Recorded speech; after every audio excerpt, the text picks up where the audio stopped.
جب جادوگری کا فن عروج پہ آیا اور گھر گھر جادوگر اپنے فن کا مظاہرہ کرنے لگے تو اللہ نے حضرت موسیٰ علیہ السلام کو کرشماتی عصا عطا کیا جو جادو کے فخر کو توڑ کے رکھ دیتا ہے. کبھی اژدہا بن جاتا ہے، کبھی ٹارچ بن جاتا ہے، کبھی اتنا لمبا ہوتا ہے کہ پتے جھاڑ لیتے ہیں، کبھی ٹیک لگا کے کھڑے ہو جاتے ہیں. تو یہ عصا ان کو بطور معجزہ عطا کیا گیا جب جادوگری کا فن پورے عروج پر تھا. موسیقیت کا جب بانکپن آیا اور موسیقی کے ذریعے لوگوں کو مسحور کیا جانے لگا تو اللہ نے حضرت داؤد علیہ السلام کو وہ آواز کا جمال عطا کیا کہ جب وہ زبور پڑھتے تھے تو اڑتے پرندے رک جاتے تھے. ایسا حسن عطا کیا. لوہے کی صنعت عروج پہ آئی اور لوہے کو گرم کر کے نرم کیا جاتا، ڈھال کر کے زرہیں تلواریں بنائی جاتی، ظروف بنائے جاتے. تو اللہ نے حضرت داؤد علیہ السلام کو یہ معجزہ دیا کہ وہ لوہے کو ہاتھ میں لیتے موم کی طرح نرم پڑ جاتا اور جس طرح چاہتے اس کو وہ شکل دے دیتے. طب یونانی جب اپنے مرتبہ کمال کو پہنچتی ہے اور ہر مرض کی تشخیص، تدبیر اور علاج معالجہ دریافت کر لیا جاتا ہے، لیکن 3 امراض کا علاج طب یونانی سے نہیں ہو سکتا ہے.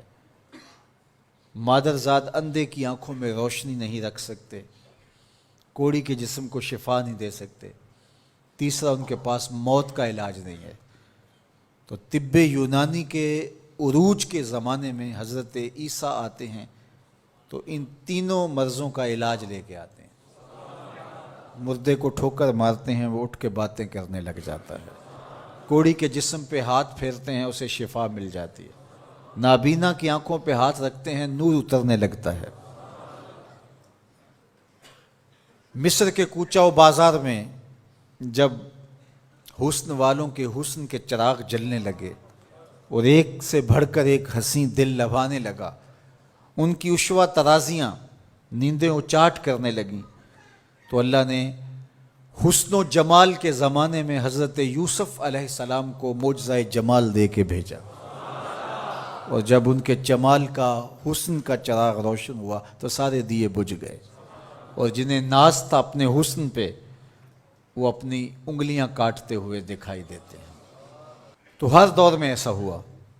آپ انبیاء کی تاریخ پڑھتے جائیں اور ان کے معجزات دیکھتے جائیں، اور اس دور کا عروج اور بانکپن آپ کو جو ملے گا، معجزہ اس کا توڑ آپ کو نظر آئے گا. جب میرے اور آپ کے آقا و مولا تشریف لائے تو زبان و بیان کا عروج تھا، قرآن دیا گیا. قرب قیامت میں انسانی ارتقاء اور مادی ترقی اور اپالو یازدم کے ذریعے چاند پر جانے کی باتیں ہونی تھی اور لوگوں نے مریخ پر جانے کی تیاریاں کرنی تھی.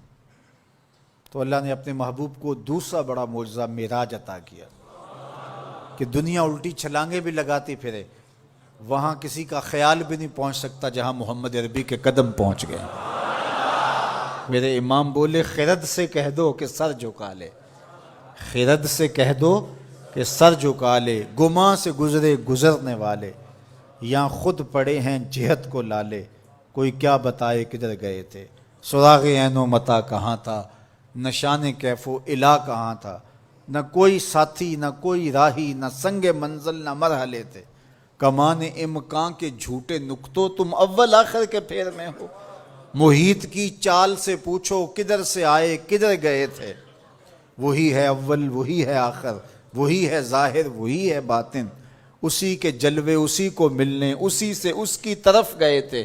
کمان حیرت میں سر جھکائے عجیب چکر میں دائرے تھے، ان کی عظمتوں کی کنہ تک کون پہنچے. یہاں تو جبریل بھی ہاتھ باندھ کے کھڑے ہیں. جب جبریل نے کہا کہ حضور آگے میں نہیں جا سکتا تو کہا وہی لانے والے اب آنا آگے، جو در دوستی مخلصم یافتی. جب دوستی میں تو نے مجھے مخلص پایا ہے تو پھر راستہ کیوں چھوڑ رہا ہے. تو عرض گزار ہوئے اگر یک سر موئے برتر پرم، فروغ تجلا بسوزد پرم. لو دنو تو خط وطن لہ ترک تو، اس سے آگے میں بڑھ ہی نہیں سکتا، اگر ایک قدم بھی آگے بڑھوں تو جل کے راکھ ہوتا ہوں۔ تو جہاں جبریل بھی پیچھے رہ گئے، ملائک بھی پیچھے رہ گئے، کوئی فلک تے رہ یار گیا، کوئی جا سدرا تے ہار گیا، ایک کالیاں زلفاں والا سی جڑا عرش تو بھی لنگ پار گیا، کوئی حد ہے ان کے عروج کی بلغ العلا بے کمالے۔